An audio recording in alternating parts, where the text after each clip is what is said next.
Мэдээж тийм ээ. Яг ямар байдлаар үнийг тийм ээ авч явсан яг тэр байдлаараа байж байгаа. Яагаад вэ гэх юм бол тийм ээ гаднаас ямар нэгэн хувцас хонрын соёлогтой дулаан хувцас өмсүүлэх гэх юм бол мөрдөн байцаагчийн зөвшөөрлөд хийгддэг. Тийм учраас бол ерөнхийдөө бол яг сэтгэл санааны хувьд бол тайван тэгээд бол ямар ч өсөлтөн зарлана. Хамгийн гол нь шүүхийн шийдвэрийг харамтгаа хуурай өсөлтөн зарлана гэж байна. Тэгэхээр өчигдөр ажилтаа төвс газрын дараа амрах дараа хэлээр хэлж байхдаа бол манайх талаас бол ерөөсөө зэвсэгт хэрэглэхэд өөрийн зөвшөөрөлтэй байдаг гэсэн. Тэгээд түрүүн болтой ажилтаа төвс газрын хэдийн мэдээлэл ихтэй нөхөр дарга хамгаалагч нар нь эхлээд бидний өдөөс буу гаргаж буу сунсан ийм болсон. Энийний дагуу бид нэр харин өсрэг арга хэмжээ авч буугийг болоод ийм болсон гэдэгс яг өчигдөр үнэхээр ажилтаа төвсийнхний хэлж байгаа шиг үнэхээр яг тийм үйл явдал болсон уу? Би нэгдүгээр нь хажууд нь байгаагүй тийм ээ. Хоёрдугаар нь юу гэх юм бол хамгаалагч хүн тийм ээ. Өөрийнх нь хамгаалж байгаа хүний би бодит магадгүй амь насанд нь аюул учрах нөхцөлд галт зэвсэг хэрэглэх гэж явдаг. Зүгээр авилгалтай тэмцэх газрын хувьд бол авилгалыг илрүүлэхийн тулд галт зэвсэг хэрэглэх ёстой байсан юм уу? Би бол ойлгохгүй. Яг гэвэл авилгалтай тэмцэхийн чиг үүрэг бол тийм ээ. Цагдаагийн байгууллагаас ч юм уу хүчний тийм ээ тодорхой байгууллагаас өөр чиг үүрэгтэй шүү дээ. Энэ бол албан тушаалын хийл ахуулын тийм ээ зохион байгуулалтын гэмт хэрэгтэл тэмцэх байгууллага. Тэгэхээр өнөөдөр галт зэвсэг хэрэглэх болцоотой галт зэвсгийг тийм ээ хэрэглэж яхад нь далсан зогсоосон гэд мэдэгдээд байгааг бол би ойлгохгүй. Тэгээд чи өнөөдөр юу гэх юм бол галт зэвсэгтэй холбоотой асуудал дуусаагүй өнөөдөр яригдал байж байна. Төрийн байгууллага дандаа тэгдэг штэ. Бид нар дандаа болцоотой байдаг, боломжтой байдаг, боломжтой штэ гэж ярьдаг. Нэг нь дуусаагүй юм биш. Тийм учраас иймэрхүү асуудал дээр өнөөдөр маш онцгой байж өнөөдөр улсын хурлаас тийм ээ төрийн байгуулалтын банкны төрийн тусгай хяналтын хорооноос энэ галт зэвсэг үнэхээр хэрэглэгдсэн үү юу? Энд яг хинэн буу гаргасан, хинэн сум гаргасан тий гэдгийг нь бол тогтоох хэрэгтэй. Тэрнээс биш төр хүчтэй гэдэг утгаараа өөрийнхөө тийм ээ байгаа болцоогоо ашиглаад тэрнийгээ буруутаа гэж хэлж болохгүй. Тэгэхээр дарагтаа та өнөөдөр бол би ганцхан зүйл хэлье. Авилгалтай тэмцэх газрын мөрдөн байцаах хэлтэс бол мөрдөн байцаалтай үйл ажиллагаа явуулдаг. Мөрдөн байцаалтай холбоотой бүх юм нууцтай холбоотой байдаг. Шаардлагатай гэж үзвэл прокурор тийм ээ тухайн асуудлыг хянж үзээд богино буруудаа үр шүүхийн шийдвэрлэдэг юм юм байна.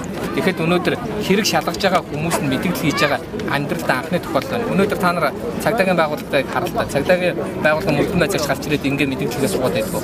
Тэгэхээр энэ улс төрийн шинжтэй болцсон учраас ийм үйлдэл хийгээд байна гэж би хардж байна. Хоёр дарагтаа та өнөөдөр очиж уулзахад юу захижсэн бэ? Хоёр дарагтаа уулзахад бол хоёр зүйл загсан. Нэгдүгээрт нь бол энд ер нь ямар ч тохиолдолд төрийн тийм ээ албан тушаалтнуудын талаас бол буруутай бишээ. Төрийн дээд албан тушаалтаа.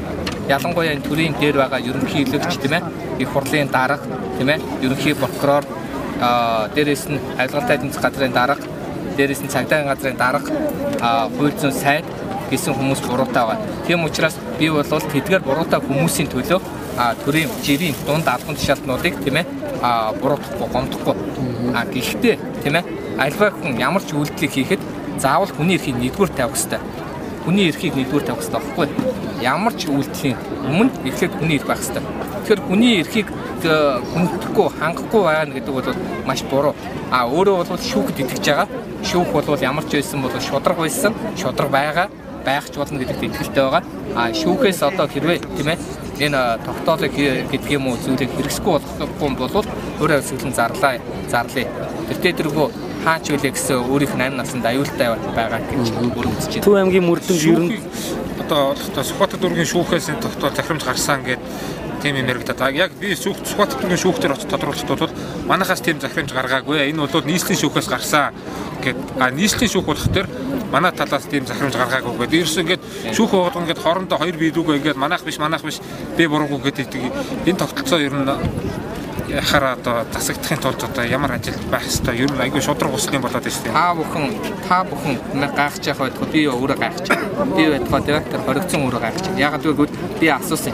За яг би бол тэр бүжгэнсэн тийм ээ шуугсан, орилсан газар үнэхээр тэр баримтчилсан тийм ээ тогтоол шийдвэрийг уншаагүй гэж магадгүй гэж бодоод за танд өөрт чинь гардуулж өгсөн үгүй гэж байна. Та өөрөө уншсан уу гэж үгүй гэж байна. Хэд хоногоор таныг баримтчилж байсан үгүй гэж байна. Гэтэл өнөөдөр цагдаа ерөнхий газрын хэвлэл мэдээллийн албаны дарга сайн жаргалын мэдээлчээр бол хүчлэн тийм ээ мөрдөн байдлаар хүчлэн авчрах ажиллагаа хийсэн гэдэг баггүй. Хүчлэн авчирж байгаа ажиллагаа бол 6 цагийн дотор тийм ээ тэр хүнээ бол судалдаг. Энэ бол цагдаа хордгоо. Гэтэл өнөөдөр цагдаа хоржчиход байна шүү дээ.